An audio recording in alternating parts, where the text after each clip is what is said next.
మామూలుగా చిట్టమ్మ మీతో ఎప్పుడు మాట్లాడిందాం? సాయంత్రం 10 గంటలకు చిట్టమ్మ సోమవారం సాయంత్రం 10 గంటలకు మేము బయట కూర్చున్నాం.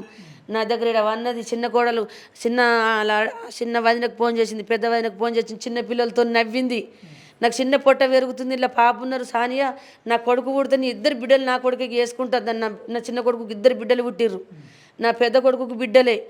వాళ్ళకి పని లేక పాటలేక వాళ్ళు ఒక్క సాగు చేస్తుర్రు. ఈ పిల్ల నవ్వుకుంటా నేను చేస్తా మిమ్మల్ని, నేను యూట్యూబర్ని అవుతున్నా, మిమ్మల్ని అందరిని బతికిస్తా, చిన్నోని కూడా బతికిస్తా, చిన్నోని దేశం దోలంపుతా, మీరు ఏం టెన్షన్ పెట్టుకోకుర్రి, నేను కూడా లేతే మాత్రం నా ఇంటికి నేను సపోర్ట్ ఉంటా, నేను బాగులు తెంపుతా, అప్పులు తెంపుతా, అన్నదమ్ములకు సహాయపడతా, తండ్రికి కన్ను పెట్టిస్తా అని ఆ రాత్రి ఆడ మాట్లాడింది.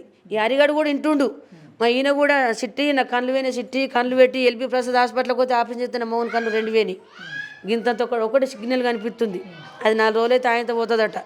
అదే శివర్ మాటలు. మళ్ళీ పొద్దుల లేస్తే సేవమైంది. గవే శివర్ మాటలు సారు. దయచేసి దండం పెడతా, కాలు మొక్కుతున్నా.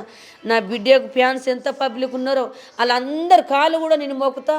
అలాగ అన్ని కోటి దండాలు నేను పెడుతున్నా, రాష్ట్రం అంతా దండం పెడుతున్నా. నా బిడ్డకు న్యాయం చేయాలి, అందరు సపోర్ట్ ఉండాలా, వాళ్ళకు ఉరి శిక్ష వేసేదాకా అందరు పట్టుబట్టాలని కోరుకుంటున్నా.